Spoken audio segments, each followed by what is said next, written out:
Welcome, curious minds, to another deep dive.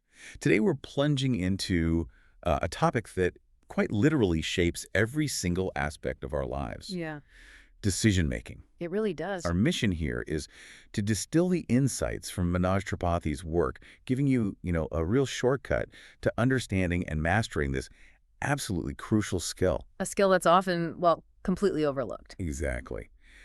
Many of us wonder, why do some people seem to succeed while others feel stuck? It's a big question. hmm And what our source material from Tripathi really shows is that our life is truly the sum of our decisions, not just the big ones either. Right, he really emphasizes the tiny daily ones, too. Hitting snooze, choosing comfort. Those little things add up. They absolutely do. And it starts with that powerful idea. Not making a decision is still a decision. It's a choice in itself, often a passive one. A choice to let things happen to you, maybe. Precisely. And it's striking, isn't it? We learn math, science, grammar, but Tripathi points out we're rarely taught the most powerful life skill, how to make the right decisions. Which is why this deep dive feels so important. It's a chance for you to stop that second guessing, get some clarity, and like he says, stop following the crowd and start leading your own life. Yeah, and it's not just about career or money, though those are part of it. No, it's deeper. It's about freedom, really, Yeah. owning your choices. And Tripathi doesn't pull any punches about the cost of not doing that. He says, every problem in your life is, in some way, linked to a past decision. Wow, that's direct. It is. Think about a job you hate or a relationship that's not working, financial stress. He traces these back often to decisions made out of, well, fear or confusion. Okay, but there's good news too, right? Definitely. The empowering part is his message that decision-making is a learnable skill. That's huge. Learning to decide better, he argues, can genuinely change your entire future. That's the exciting part. So that's what we're going to explore. Yeah. How to spot those hidden influences, avoid fear-based choices, think clearly, align decisions with your values. All the good stuff. Because, as Tripathi puts it so powerfully, you are always one decision away from a totally different life. So yeah, let's dive in. Let's do it. Okay, so we often think decisions are simple, right versus wrong. But the source material suggests it's way more complex. What's the main challenge there? Well, the first thing is most people don't actually make decisions in the way we think. They sort of fall into them. Fall into them. How so? They go with the flow, react emotionally, follow habits. Real conscious decision-making, Tripathi says that's rare, and that's why real results are rare, too. Makes sense. Yeah. If it were easy, everyone would have a perfect life. Exactly. And he stresses it's not just right versus wrong. It's usually much grayer. Think safe versus uncertain, or fast versus wise. Or maybe comfortable versus meaningful. Spot on. Or easy now versus better later. That's where the real decisions live, in that tricky gray area. That's fascinating. And it connects to what he calls the illusion of control, doesn't it? We think we're in charge. But he points out, most decisions are taken under influence. How often are you choosing based on what others think or society expects, or just plain fear? It's a really good question to ask yourself. And it's not just external stuff. He talks about internal conflict, too, the conflict between mind and heart. The head versus heart battle. Yeah. Your heart wants passion, your head says it's risky, or you want to speak up, but fear holds you back. That internal wrestling. That causes hesitation, self-doubt. Right. And choices aren't made in a vacuum either, are they? Not at all. They're loaded with circumstances, past experiences, social pressures. You're dragging this whole bag of emotional and historical weight into every choice. It's inherently complex. And we've all made those emotional decisions we regret, haven't we? I know I have. Oh, absolutely. He notes many decisions are taken emotionally, and later, people regret them. Reacting in anger, impulse buys. Saying that thing you wish you could take back. Exactly. The goal isn't to kill emotion, but to manage it. Create that space between feeling and acting. So how do you do that? What's the takeaway for the listener here? Know the battlefield.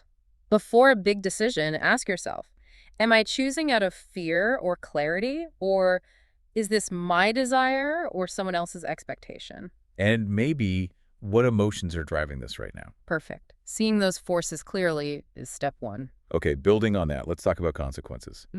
Tripathi hits hard with, your current situation is the result of decisions you've taken in the past. Yeah, it's this idea that every decision starts a chain reaction. It ripples outward. I'll give an example. Sure, skipping the gym today seems small, but do it for 60 days and your health feels it. Or a single cruel word can damage trust that took years to build. He puts it bluntly. A person does not suffer without reason. It's the result of poor decisions. But he frames it not as blame, but as ownership, taking responsibility. It's that ripple effect. Every yes costs something. Every no has a price. I had a friend take a job, higher pay, much longer hours. Seemed smart. But the ripple effect, Less family time, more stress, sleep went out the window. Like Tripathi warns, your one wrong decision can make life extremely painful, stressful, and complicated. it's foundational. But crucially, the ripple works positively too. One right decision, even a small one, can unlock huge rewards over time. Waking up early, taking a calculated risk. It compounds, like interest. Exactly. He insists that's not motivational fluff, it's reality. So why do we ignore consequences so often then? Because the pain is often delayed, right? Touch fire, you get burned instantly. Eat junk food for a year. The consequences creep up slowly. That delay leads to reactive living, always putting out fires. Instead of building something intentionally. Right. Which Yeah. is why he pushes second-order thinking. Don't just ask, what happens if I do this? Ask, what happens after what happens? Thinking beyond the immediate reaction. Precisely. It shifts you from instant gratification to long-term gain, from just living casually to intentional life design. That's incredibly empowering. It really is. It comes back to, we are not the victims of fate. We are the products of our own choices. If past decisions built your present, then today's decisions can design your future. You have that power. Okay, so we get the importance, the complexity, the ripples. Hmm. Now, the big question, how do you actually make better decisions? What's the framework? Well, Tripathi offers some clear principles. It starts with one, clarity. What do you really want? Makes sense if you don't know the destination. Every road looks confusing, as he puts it.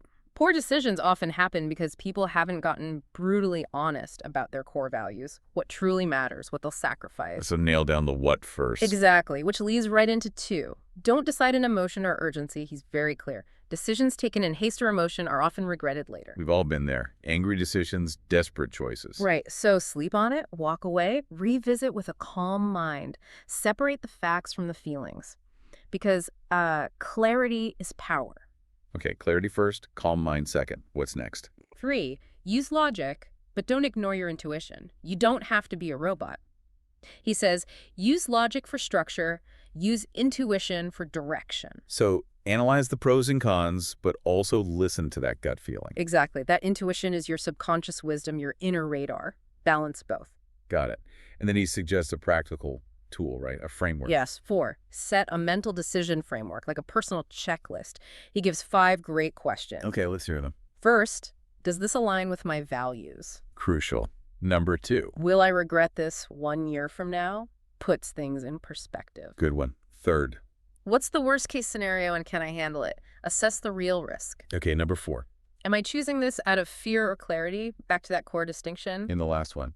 What am I giving up by saying yes? Oh. Remember that ripple effect, the cost. That's a really solid checklist to run through. Slows you down in a good way. It does. And finally, 5, stop overthinking, decide and act. This is key. Analysis paralysis. Exactly. He says, some people remain stuck because they seek a perfect decision, but there's no such thing. You'll never have all the info. At some point, you need to act. Action builds clarity faster than thinking ever can. So the anatomy of a good decision is aligned with values, made calmly, using logic and intuition, timely, and owning the outcome. That's a great summary. That's the muscle you're building. You know, it's easy to think we're the sole director of our choices, Yeah. but Tripathi points out these unseen influences, saying most of your decisions are not fully your own. That's kind of unsettling. It can be, but awareness is the first step. One of the biggest hidden hands is 1, environment and social influence. Our surroundings, our people. Absolutely.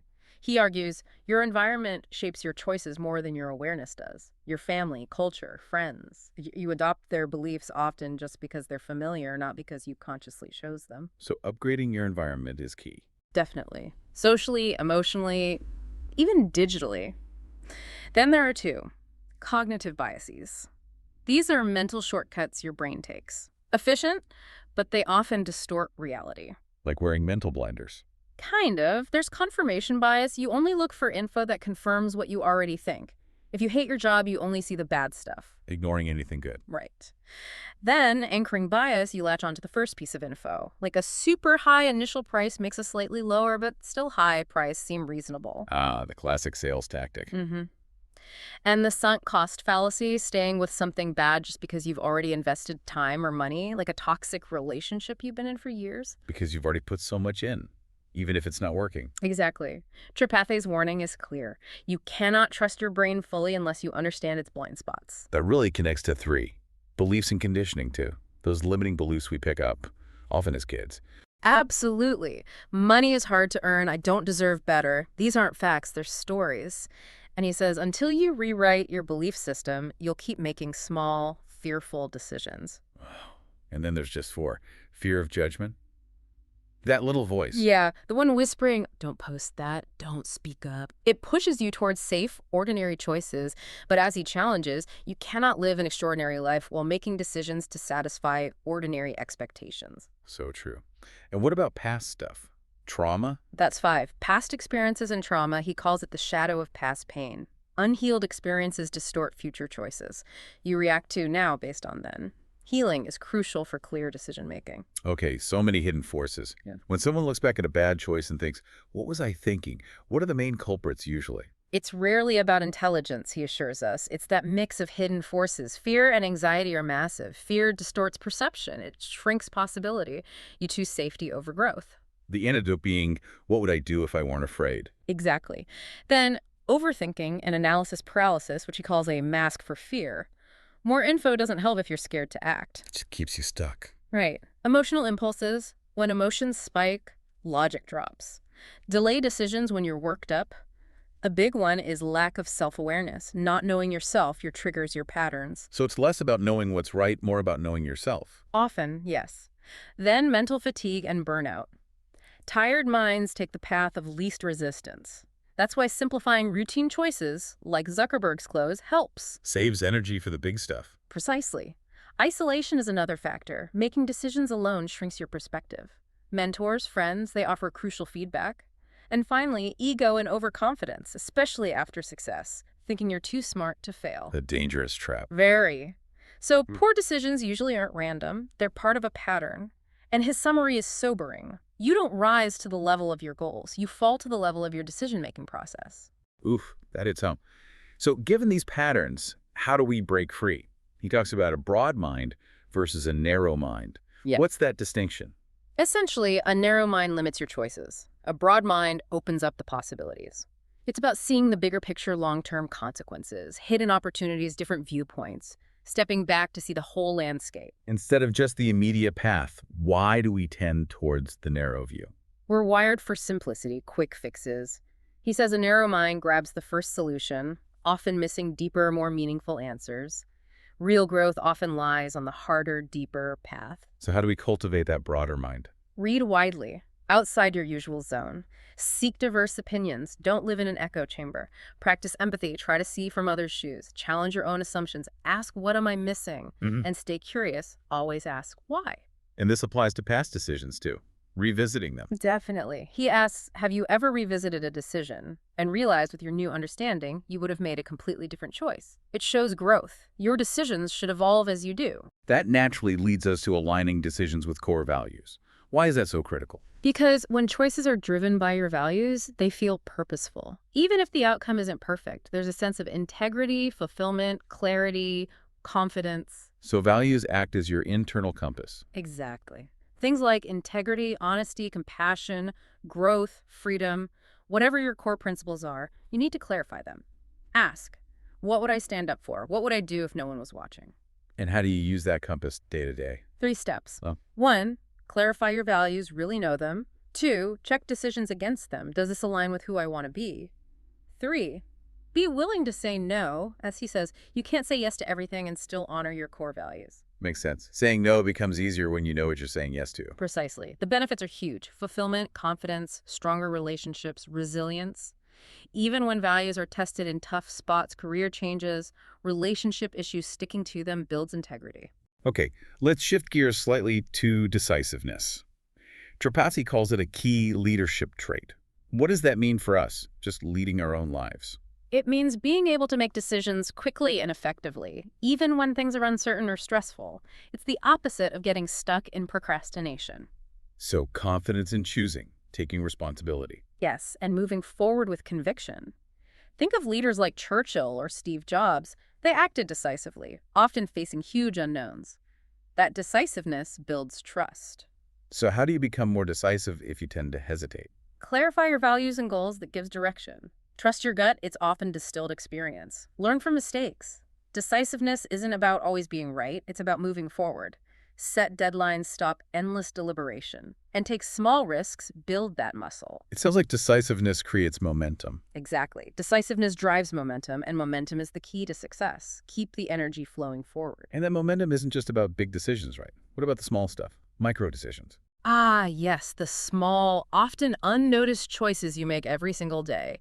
These are incredibly powerful. How so? They seem so minor. Their effect is cumulative, like small drops of water that over time fill a bucket. They shape your habits, health, relationships, success, quietly but relentlessly. So managing the micro is key. How? Be present. Pause before choosing. Ask, is this aligned with my long-term goals? Focus on those bigger goals. Let them guide the small choices. Create positive routines. Automate good micro decisions.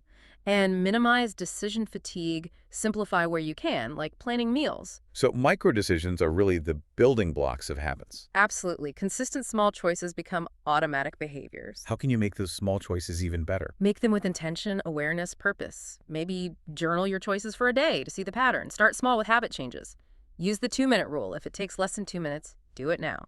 Avoids buildup. It's about aligning the small stuff with the big picture, balancing now versus later. Small sacrifices today lead to bigger rewards tomorrow. Spot on. And underlying all this is mindfulness. He says, mindfulness gives you the space to make better decisions, choosing intentionally, not just reacting. Okay, as we wrap up this deep dive, there's a final, perhaps surprising piece of wisdom from Tripathi. Amidst all this serious talk of consequences and frameworks, Yes. he reminds us, life is too brief to take everything seriously. Ah, that's such a vital point. A necessary counterbalance. We carry so much stress about things that honestly won't matter in 5 years, maybe not even 5 days, and you will never get back time. He talks about the trap of over-seriousness, treating every mistake like a catastrophe, tying worth to productivity, needing to win every argument. Right, but he points out playfulness is a sign of power, not weakness. Think about innovative minds. They often have a playful curiosity. So the invitation is to let go a bit. Perfectionism, overthinking, fear of judgment. Exactly. Let go of the illusion of control. Choose laughter over tension, curiosity over fear, presence over pressure. And how does this lightness connect back to decision-making itself? Sometimes the best approach is to zoom out. Ask, will this really matter a year from now? Or what would I choose if I wasn't so worried? It creates perspective. Then trust yourself and move forward. That's a great way to frame it. Yeah. And perhaps the final thought, building on Tripathi, is this. The true power isn't just choosing wisely, but realizing your life is a story you are writing constantly. The most powerful choice is to approach writing that story with intention, awareness, and yes, a touch of lightness. Understanding every decision, big or small, is a brushstroke. So the question for you is, what will your next brushstroke be?